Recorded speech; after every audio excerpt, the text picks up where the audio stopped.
বন্ধুরা আবার আয়া বসি এনাদার মাই মিটন সি ব্লগ নিয়ে। তো আজকে কিতা করুম আমরা কইতাম না, আজকে পুরোটা ভিডিও দেখলে বুঝতে পারেন কিতা করুম। তো চলেন দেখবেন আপনারা। এবছর অহনো কাঁঠাল তরকারি খাইছি না। একটা কাঁঠাল যদি আইনা তো তাহলে বুধ রান্দা খাইতাম। আমার বউ যাতে কইছে কাঁঠাল তরকারি খাইব, কাঁঠাল তো আইন নই দিতে হইব। তো মাংসের মতন করে রাইন দো কাঁঠালটা, বুঝছো নি?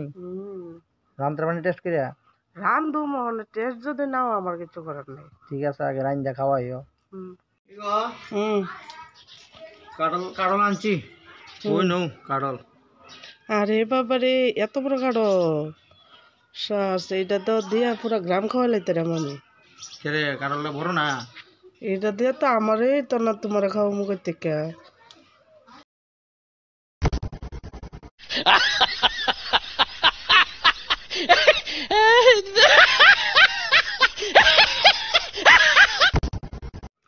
তো ওই দিবা কিতা করছে, কাটল লিয়ে বই আছে কাটতে হতে। কাটল যদি জলের ভিতরে না কাটে তাহলে কিন্তু আপনার কিন্তু আড়া ছাড়তো না। তো জলের ভিতরে লইয়া ভিজাই ভিজাই চুলাই লেতে টুটু টুটু টুটু করে এখন দেখবেন কচি কচি করে আমার বউ কাটতে লাগবো কাটল। তো চলেন কাটল কাটতে লাগছে ধুমধুম ধুমধুম করে একদম গেট গেট গেট গেট করে কাটতে লাগছে কাটল। তো কাটল ওখানে লইয়া লাগছে জল লইয়া ধুয়ে লাগবো। তো ধুয়ে সেটাই দেখেন জিনিসটি লাগবো যে লয়ে নিলাম আলু, লয়ে নিলাম ধমো ধমো করে কাটটা, সাথে নিলাম আদা রসুন পেঁয়াজ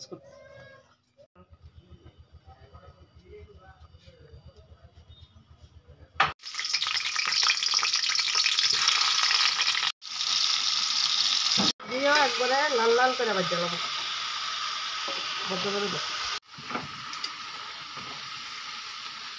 এবার নামাইলাম। এরপরে দেবো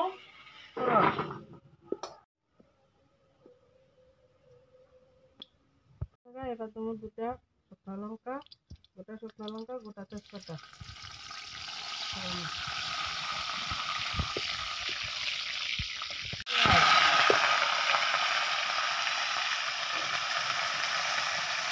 এই যে লাল লাল করে ভাজা, তারপরে মশলাটা দেবো। মশলাটার ভিতরে আছে আদা, কাঁচা লঙ্কা আর হচ্ছে পেঁয়াজ, সাথে আছে রসুন। পেঁয়াজটা দিয়ে দেবো, দিয়ে ভালো করে ভাজুন মতো করে।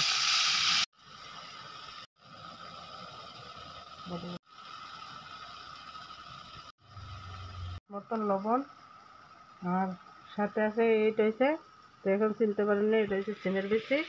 এটা ভাজা আমি সিদ্ধ করে দিছি। অনেকে কাঁঠাল তরকারি ইঁচড় দিয়ে খায়, মানে চিংড়ি মাছ দিয়ে খায়, আবার এটা দিয়ে খেয়ে দেখবেন একদিন, খুব ভালো লাগবে। এটা আছে এই ফ্লেভারটা খুবই ভালো লাগে, সিমের বিচি ফ্লেভারটা ভাজা সিদ্ধ করে দিলে। আমারও চলেছে। মশলাটা ভালো করে ভেজে নিচ্ছি, দেখেন কিনা দিয়ে তেল ছেড়ে দিচ্ছি। তারপর দিয়ে দেবো ইঁচড়গুলো, সেগুলো সাথে মশলার সাথে আটটু ভালো করে ভেজে নেব। এভাবে রান্না করে খেলে খুব সুস্বাদু হয় এই তো সবজিটা। হ্যাঁ, পরিমাণ মতন জল দিয়ে দিয়েছি, এবার সিদ্ধ হলে গরম মশলা দিয়ে নামিয়ে নেব। তৈরি হয়ে যাবে আমাদের কাঁঠালের ইঁচড়। আরে বাবা রে, আমি রান্না শাসছি, তাই নাই রান্তে বললে, আমি সব করে শাসছি, তাই নাই রাঁধতে বললে। कहाँ से आते हैं? কাঁঠাল তরকারি আমার কমপ্লিট। ঝুলটা একটু শুকাইব এবং শুকাইলেছে এবং আমার বউ লয়ে লাইছিল প্লেটের ভিতরে আমার দিত বললা কেমন হয়েছে টেস্টটা। তো আমিও কইছি তুমি রাঁধছো, তোমার হাতেই দৌ, দেখেন আমার হাতে দিয়েছে, তো আমি খাই লাইছি। তো কেমন হয়েছে এটা আপনারা জানাইন কমেন্ট।